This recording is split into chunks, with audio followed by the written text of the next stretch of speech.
going to jump straight into Godzilla versus Hedorah. Connor, what did you think of this? This 70s, the first 70s, may I say, Godzilla film? You can tell. Yeah. Just straight off the bat. Oh, God. Okay. I've really liked it. Well, I did at the start. I enjoyed it I'd say I enjoyed it in an unironic way for a good hour or so, to be perfectly honest with you. Okay. And that's a lot. That's just only 80 minutes. Yeah. 20 minutes to go.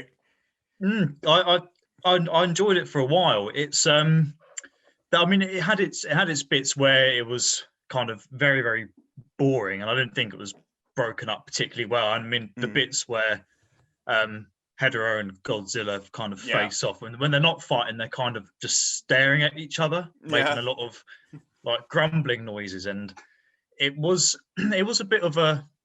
It wasn't the easiest to watch in the world, but I did enjoy it because it was just the right amount of stupidity, I think. And there was a lot of it, but it wasn't too over the top. It's just the one thing that kind of completely changed it for me was when you've got the Godzilla and Hedorah fighting each other, and you got this kind of clip of these men, like workers in an office or a room. And for those who haven't seen it, Hedorah is kind of this big mass of pollution, basically, that's come from outer space somehow, and it keeps growing as the world keeps getting dirtier. So it's kind of a, like an allegorical message sort of thing. And there's a bit where Godzilla kind of picks him up and throws him around, and bits of gunk are flying everywhere. And you've got these men in this room, and a big bit of this gunk, which is really toxic, comes in and kills everyone, basically. And you've got like a really somber shot of these dead bodies like decaying. And then instantly, there's like some people having a fucking dance and a sing-song in another scene.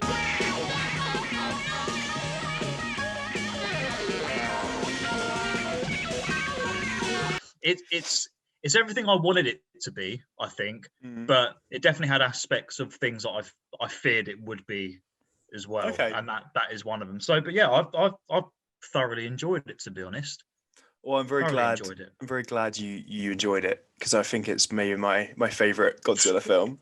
Oh, okay. You sounded really like no. You did. Well, at least one of us did.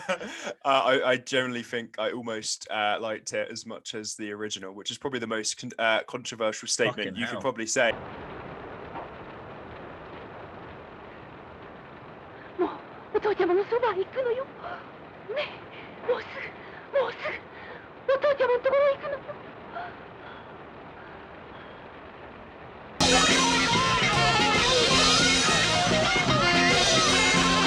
I loved it. I thought it was so experimental and creative and silly and serious, and it was like everything you could possibly put into one film. Specifically, everything you can put into one. Yeah, like everything you could put into one Godzilla film. They threw everything at the wall, and for me, it just worked. I thought it was so entertaining. The 80 minutes flew by quicker than any other Godzilla film for me, and I thought that it just felt so different.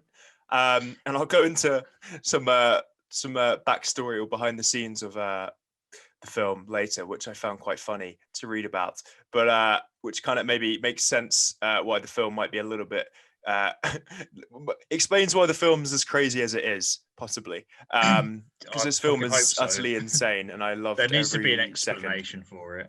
Yeah. No, I agree with you. I mean, like I said, there are a few little bits that a bit niggly that I was kind of like, oh, for God's sake. Like I kind of alluded to a moment ago, just the constant back and forth shots of them just standing there. But I mean, just to highlight Hedorah himself or itself, I don't really know what it's meant to be, but to highlight Hedorah on its own, I actually found it to be really interesting. Like, I like the way it looked, and I'll tell you what, that you got that first. Literally, you're introduced to Hedorah straight away Mm, before the actual plot even yeah. takes place. You get like a little, you get a Just weird intro, but before, sorry to interrupt you, oh, Connor, but go we on. forgot a big. This film opens with a James Bond theme song that I Oh, thought well, was really random but cool and also I was very about to welcome. say, I was about to say, it's you get just before you see Heather, you have this really weird Bond-like theme tune, but and it's like it's all about basically the world dying because of Yeah. humanity's incompetence in terms of looking after the earth and stuff, Mm, which is all good and it's very potent then and it's even more so now. But yeah. it's so happy and jolly. I don't know if they went for the ironic take on it, but it's like the woman looks like she's having such a fucking good time singing about this. And she's saying like some of the stuff like there's no fish left in the sea, where have all the Yeah. birds gone? There's no humans left. But you've I got thought like she a really looked nice quite. bass lick. I thought she It's like looked quite really sad and serious. well, I mean, the smile she had on her face on the odd Was she occasion, or smiling? well, I mean, it's more of a pained expression, but she Okay. did look like she had a gun kind of pointed at her on the side, like you will enjoy singing this, you Yeah. will. Well, But I don't know, technically, just the way it sounded. mm, I really liked the opening, and I think all right. So I feel it's very very very not it's not subtle with its political undertones of No, but none of the more serious Godzillas are. Not to say this is one of the more serious ones, but I feel like out of all the Godzillas I have seen, and I've gone in a chronological order, so I had to watch All Monsters Attack and Destroy All Monsters prior to this, which were just nearly pretty much awful. um, this was by far the most entertaining Godzilla I've seen, and a good like 6 or 7 films in the series. Probably the most entertaining one I've seen since the first ever Godzilla. In terms of just like I said earlier, how experimental and how just kind of like fun and free spirited it felt. Um, Even like little things like the colors, it was like very like psychedelic, and like the club scene it had like the color dye, like elliptic editing and stuff. And like the random like yeah, music montages, and like just how like in general just how like experimental and creative the actual editing is, I thought was so unique and so fun. And then it throws in like this weird mixture of mm. like uh, a way we've never seen Godzilla, which in terms of he's like Godzilla is like gets fucked up in this film constantly. And I don't know if he's like attracted Oh to yeah, Hedorah. fucking massively. Yeah, like I don't know if he's got like a crush on Hedorah, or if he's like wants to do stuff. I don't know what he's doing, but he's doing some weird weird movements, like salsa dancing almost. I don't know. I It's really didn't know very what was going on. It was like, oh my god, and Godzilla's first appearance is so oh odd. fucking hell. I was gonna say you've got this one monster in Hedera, which is, you know, whilst it might look a bit silly, the undertone and the meaning behind it is Yeah, quite scary, to be honest. yeah, of And course. then you have a few scenes with Hedera and you have a few scenes with Ken, and then you're introduced to Godzilla, and literally it's just a shot of a sunset, and it's just him just strolling along, basically having the time of his life. With a wonderful slow jazz is the only way Yeah, I can really explain it. His theme song in honestly, this film is one to behold. It's so strange, I but just it works so well, and I just love the I love how nonchalant his him being in the film is. It's so he's so casual and so chill, but he just gets he's beaten up the whole so film. And I will say, I feel like Hedorah is the only villain, maybe Pa King Ghidorah is the only villain he's really got fucked up by. He's really struggled with. Like he gets mm, like his eye punched and shit. yeah, he Um, gets thrown in a like he has a yeah, shallow grave made for him and gets covered in yeah. sludge. He gets But I like kind of barrel feel rolled down a mountain. He gets like punched in the face. He fucking gets like destroyed. He like really I does. reckon he likes the pain, though. That's the thing. He He's loves it. like, He keeps going back for more.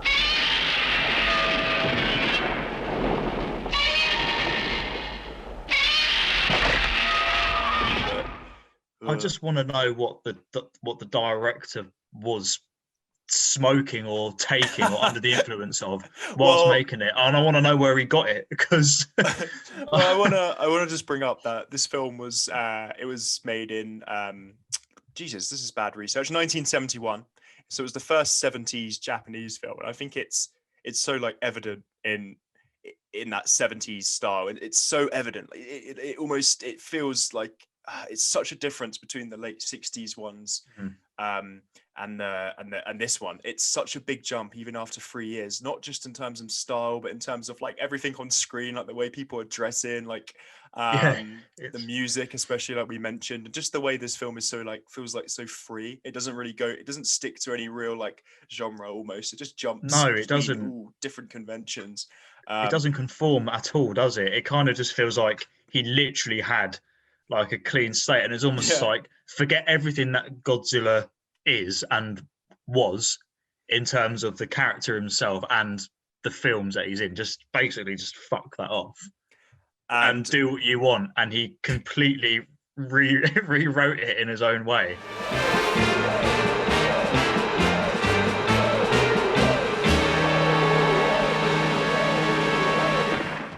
so director, I'm probably going to butcher his name, Yoshimitsu Banno.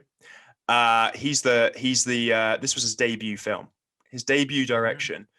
He was age, I think, 30, around 30 when he made this.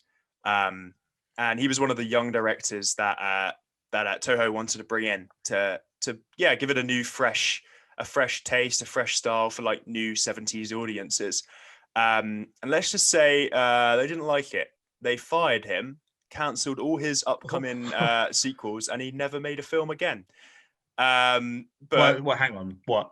Never made a Godzilla film again, or never made a he film never again? made a film again. Fuck off. No, he never made a film again. And He should have had a fucking bust made for him at but fucking Toho. what I will say is, which I found quite fascinating, is he died. He passed away sadly, I think, in 2017. But he Oh, is okay. a producer of all US Godzilla films, even Kong versus Godzilla. Uh, he helped Oh, produce that wow. while it was being made in pre-production, which I think is really cool and really interesting. And there's a at the end of Bloody hell. Godzilla King of the Monsters, I found out there's a in memory of him photo at the end, because he passed away nearing the end of that. That's who that was. Yeah, with like the Oh, Godzilla in bless the him. water. Oh, Um, wow. so he's got that with him, Yeah. but he throughout his career he was really proud of this Godzilla versus Hedorah. I was reading he was so proud of it. He was really hoping for sequels, but the producers above him really poor guy, they hated it.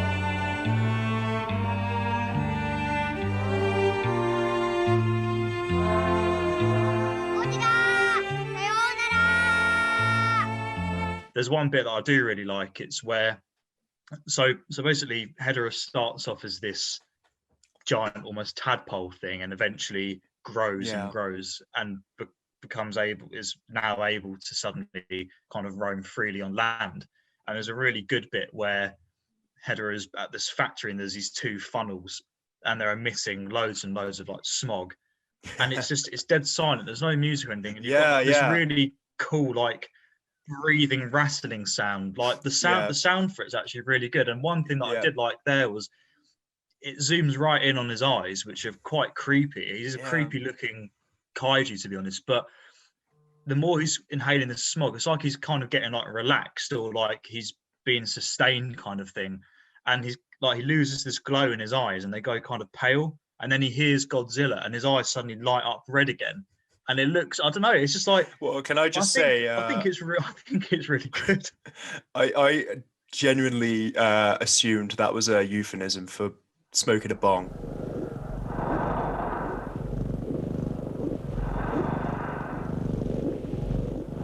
I don't know if I want to ruin it for the people who haven't seen it, but there's this amazing bit at the end where Godzilla decides to do something like that he's never done before, and hopefully to my knowledge, had never done again after We're that showing film. this clip. We're showing it. Oh, We're fucking fucking hell. spoiling this. Of course we Yeah. are. This is the holy grail of Godzilla clips.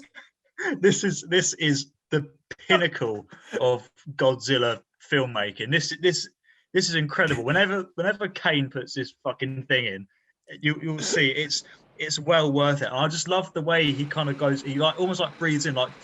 Yeah. Now I'm gonna fly. It's just like, and he's in this weird position with his like tail curled around, and he looks like he's meditating. It's amazing. He's just having a fly-in, like almost like a race with Hedorah.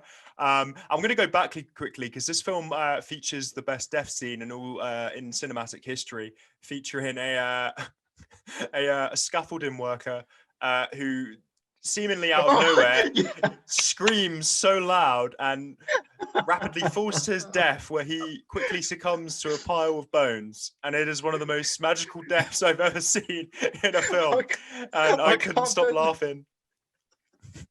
I can't believe I forgot to mention that. It's so good. Just the scream just zooms in on his face. It's so sudden.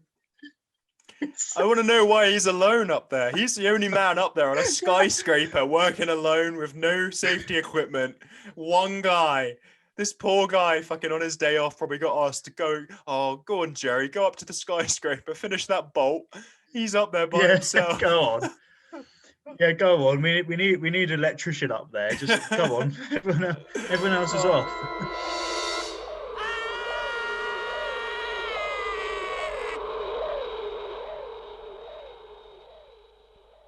I will leave it with a well done, fine sir, who made that film, and I would just go as far as to say that is for me that's because nothing's perfect, so I'd say that's easily a 9 out of 10 for me in terms of what I personally enjoy and like from Godzilla films. And the blend, people will probably disagree, and there will be people who think it's shite, but for me it's up there, especially from that era. So hats off to the fine gentleman that directed that film, because I think it's a triumph. Yeah, I'll give it a decent 8 out of 10 if I had to rate. I don't usually rate out of 10, but 8 out of 10. It's brilliant. It's good fun. It's by far for me the most entertaining Godzilla film, and creative, and just flat out entertaining fun.